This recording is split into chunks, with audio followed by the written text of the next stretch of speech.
नमस्कार, आप देख रहे हैं ईस्टर्न का मीडिया समाचार बुलेटिन के साथ मैं जितेंद्र ज्योति। मणिपुर की 14 साल पुरानी बहुचर्चित मालूम घटना पर मणिपुर हाईकोर्ट ने पीड़ितों के परिवार वालों को 5 लाख रुपये मुआवजा देने का आदेश दिया है। मुख्य न्यायाधीश लक्ष्मीकांता महापात्रा और न्यायमूर्ति के.एच. नोबिन की खंडपीठ ने शुक्रवार को यह फैसला सुनाया। दरअसल 2 नवंबर सन 2000 को मणिपुर की राजधानी इम्फाल के मालूम में असम राइफल्स के जवानों ने 10 बेगुनाह लोगों को मार गिराया था, जिसके बाद असम राइफल्स की ओर से यह बयान दिया गया था कि अज्ञात लोगों द्वारा क्रॉस फायरिंग के चलते लोगों की मौत हुई थी। हालांकि गवाहों को सुनने के बाद कोर्ट का कहना था कि क्रॉस फायरिंग के कोई सबूत नहीं मिले हैं।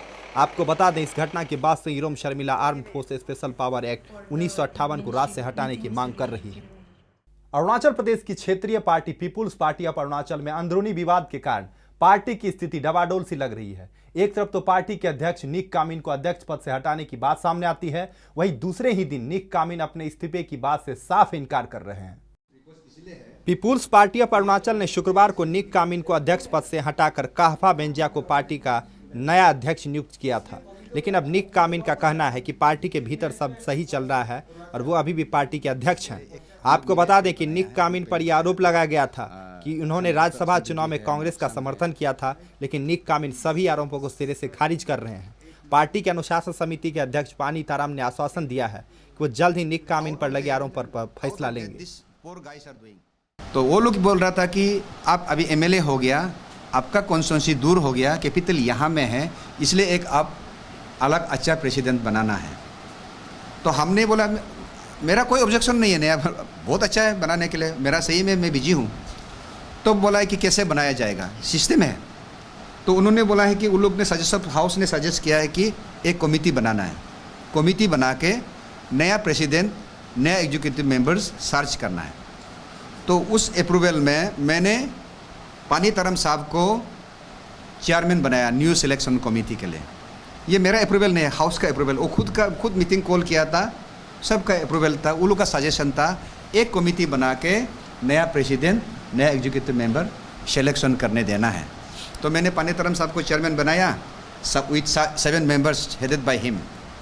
तो उन कमेटी लोगों ने पूरा छानबीन किया, डिस्कस किया, कोई एलिगेशन नहीं है मेरा अगेंस्ट में, और अभी समय नहीं है कि प्रेसिडेंट को चेंज करेगा, कि हाल ही में इलेक्शन हुआ है। तो उल्टा पार्टी को बनाना है, अगर अच्छा काम के लिए भी चेंज करने से मैसेज गलती जाएगा ग्रास रूट में। इसलिए प्रेजेंट प्रेसिडेंट शुड कंटिन्यू और ख़त्म करना है अनदर 2 years टेन्योर को, कि आधा टेन्योर में जाने से पार्टी का बदनाम होगा बोल के चेयरमैन ने मुझे, सिलेक्शन कमेटी चेयरमैन ने फिर से मुझे, वो लोग बोला नहीं आप रिजाइन करने का नहीं है, no there will no changes, party president changes, ये हमको बोल के ये स्टेटस को मेंटेन करने के लिए दिया। तो ये है अब तक का आपको इंफॉर्मेशन पार्टी प्रेसिडेंट का तरफ से। 27 नवंबर को मीटिंग बिठाया आफ्टर 1 month। 27 नवंबर को जितना उसमें 4 MLAs है, सेक्रेटरी जनरल है और 2 जनरल सेक्रेटरी है। तो हम लोग उसको बहुत लंबा चौड़ा डिस्कस किया। प्रेसिडेंट को अगर हटाना है तो किस कारण से हटाएगा। उस बीच हमने मीटिंग काफ़ी छानबीन किया कि प्रेसिडेंट को हटाने के लिए कोई वैलिड रीज़न नहीं है। इसके अगेंस्ट में ना करप्शन है, ना पार्टी के अगेंस्ट में एंटी पार्टी किया, हमें कुछ ऐसा दिखाई नहीं दिया। उसके तहत जितना भी मेंबर्स जो है 6-7 घंटा हम लोग डिस्कस करने के बाद स्टेटस को मेंटेन करने के लिए हम लोग फैसला लिया। तो उस स्टेटस को में प्रेसिडेंटशिप जो है हमारा निक कामिन साहब ही होगा प्रेसिडेंट, और वर्किंग प्रेसिडेंट काफा बेंगिया होगा, और जितना भी जो एग्जीक्यूटिव बॉडी जिसको चेंज करना था वो भी नहीं होगा, सब स्टेटस को पहले जैसे ही रहेगा। तो उसको 27 में हम लोग फैसला करने के बाद उसको डेली पेपर्स में कैरी किया। उसको आपका सेंटिनल और अरुणाचल फ्रंटियर में निकला, दूसरा पेपर में ये चीज़ नहीं निकला था। तो प्रेसिडेंट को आज इन लोग जो रिमूव किया है, इसमें ऐसे है। फिर उस पेपर के बाद 28 को ये जो प्रेसिडेंट अभी उन लोग रिमूव किया है, बोला ये उसको हम लोग नहीं मानेगा, क्योंकि कॉन्स्टिट्यूशन में लिखा हुआ है रिमूवल ऑफ प्रेसिडेंट में इसमें 2/3 मेजोरिटी जो है बैठना पड़ेगा। रिमूवल प्रेसिडेंट जो है इलेक्टेड पोस्ट है, 2/3 majority of members present executive state executive body. तो स्टेट एग्जीक्यूटिव बॉडी 2/3 बैठना पड़ेगा। उसके बाद in case if there is any if they कुछ अगर प्रॉब्लम है इसके अगेंस्ट में, देन द एग्जीक्यूटिव जो बॉडीज़ है मिल के 100 कॉज नोटिस देगा प्रेसिडेंट को 20 डेज़ के लिए। 20 डेज़ 100 कॉज नोटिस देगा एंड विद इन 20 डेज़ ही has to reply the 100 cause notice. तो अगर उसमें उनका जो सेटिस्फाई नहीं होगा तब जो है री इलेक्शन होगा प्रेसिडेंट पोस्ट के लिए। इसका ये as per constitution and rule of PPA में है। तो रिमूवल ऑफ प्रेसिडेंट आर्टिकल 28 में है। तो कल जो हुआ है ये बिल्कुल कॉन्स्टिट्यूंसी से, जो हमारा कॉन्स्टिट्यूशन से बाहर है। अरुणाचल प्रदेश में ईटानगर के जी सेक्टर में शनिवार को एडीएम तालो पोटम ने सड़क का सर्वेक्षण किया। जी सेक्टर से लेकर डिवीजन 4 तक सड़क को चौड़ा करने और उस पर बजरी बिछाने के निर्देश दिए हैं, जिस वजह से एडीएम ने सड़क का सर्वेक्षण किया। एडीएम तालो पोटम ने बताया कि शहरी विकास विभाग के अनुसार सड़क की चौड़ाई 24 मीटर तक बढ़ानी थी, लेकिन क्षेत्र में मौजूदा इमारतों के मद्देनजर सड़क को सिर्फ 12 मीटर ही चौड़ा किया जाएगा। तालो पोटम ने लोगों से अपील भी की है कि वो विभाग के कार्य में उनका सहयोग करें। और मुद्दा जो है, हमको सड़क चाहिए, अच्छा सड़क चाहिए, ऑल वेदर सड़क चाहिए, जिसके लिए पब्लिक का भी जिम्मेदारी बनता है और जो लोग यहाँ में इफेक्टेड है उनका भी जिम्मेदारी बनता है कि ये सही सड़क सबको मिले। जिसके लिए हमारा जो यहाँ कार्रवाई चल रहा है वो उन लोगों का भी हित के लिए भी हम लोग सोच के रखा है। जो रास्ता 24 मीटर का होना चाहिए, हम लोग 12 मीटर में आ गया है और ये 12 मीटर में भी कुछ जो स्ट्रक्चर्स आ गया है उसको लेके 90% 99% सपोर्ट मिला है। आप लोग का सामने अभी देखा ही होगा। तो कुछ परसेंट जो है वो लोग तकलीफ जो है उनको भी वही एक्शन ही होगा जो एक्शन सभी के लिए होगा, किसी को बख्शा नहीं जाएगा। और जिसके लिए आज का जो हमारा यहाँ जो आप लोग आए हैं और हमारा यहाँ के जो काउंसिलर है उनको भी मैं साथ में लेके जा रहा हूँ, ताकि पब्लिक का कुछ जो भी ग्रीवेंसेस है अगर होता है तो हमारा काउंसिलर मैडम भी यहाँ में हमारा साथ जाके जो लोगों को सेटल बातचीत कर रहा है और काफ़ी स्मूथली हम लोग चल रहा है। और ये काम जो है सभी ईटानगर नाहरलगुन में जितने भी रास्ता जो इम्प्रूवमेंट होने जा रहा है उसके लिए है। और आपका जो प्रिंट मीडिया और इलेक्ट्रॉनिक्स मीडिया का थ्रू मैं बताना चाहूँगा कि जितने भी लोग सड़क के ऊपर या नीचे में जो बिल्डिंग बना रहा है उनको अगर डिपार्टमेंट कंसर्न या हमारा काउंसिलर लोग है, जो इलेक्टेड लीडर लोग है और एमएलए है और हमारा जितना भी और एजेंसी है, गवर्नमेंट एजेंसी है, उनसे बातचीत करना चाहिए कि रास्ता पे कुछ डैमेज करने से पहले और रास्ता का सामने में घर बनाने से पहले। चीफ स्टेट ऑफिसर कम एडिशनल डिस्ट्रिक्ट मजिस्ट्रेट है और यहाँ ईटानगर के जो जी सेक्टर से लेकर डिवीजन 4 तक रास्ता जाने वाला रास्ता है, यहाँ पर एविक्शन किया जा रहा है या फिर कहा जाए तो एक तरफ से सर्वे किया जा रहा है। तो यहाँ पर जितने भी यहाँ पर इलीगल कंस्ट्रक्शन किए गए हैं, यानी कि जो रोड के 12 मीटर के अंदर जो आता है उनको डेमोलिश किया जाएगा। और उनका तालोपोतम जी का ये भी कहना है कि यहाँ पर जितने भी जो सपोर्ट कर रहे हैं या फिर जो भी सपोर्ट नहीं कर रहे हैं उन लोगों को इक्वली एक्शन लिया जाएगा। कैमरामैन ताजुल मिंदो के साथ मैं नीलम रजा, eastern sky media, Arunachal Pradesh.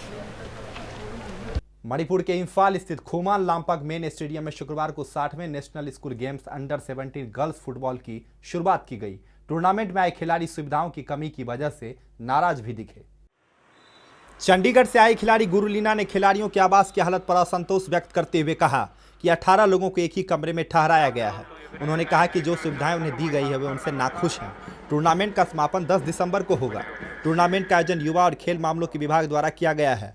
Tournament की ओपनिंग सेरेमनी में विधायक टी मांगी बाबू, राज्य सरकार में सलाहकार डॉक्टर आर के निमाई, युवा और खेल विभाग के सचिव आर के दिनेश और डायरेक्टर एन अशोक कुमार मौजूद थे। चैंपियनशिप में अलग अलग राज्यों में से 20 टीमों के 347 खिलाड़ियों ने भाग लिया है। चैंपियनशिप की ओपनिंग सेरेमनी में कई सांस्कृतिक कार्यक्रमों का प्रदर्शन भी किया गया है।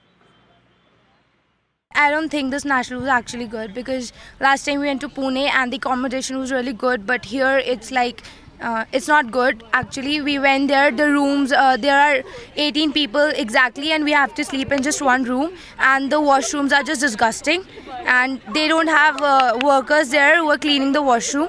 At least there should be one worker who wipes the floor or something else. But now the thing is something that we don't even go to washroom just for the sake that they are too bad. So, what is your experience in this national school games? I think the experience was really good because I have my friends with me who entertain me a lot. But the ground's really good.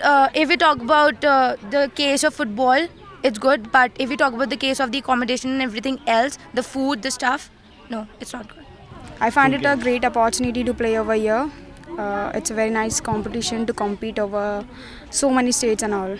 So, what is your objective in this national school game? Objective is we think all of you to get this trophy again, as we are last year's champions. So even this time we won the trophy. So, okay, do you think such kind of national game will really help the students? Yeah.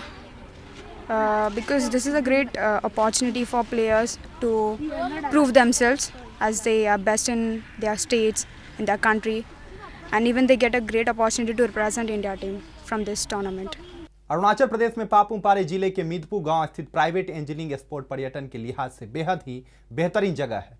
Fishing का शौक रखने वाले लोगों के लिए यह जगह हमेशा पसंदीदा रहेगा।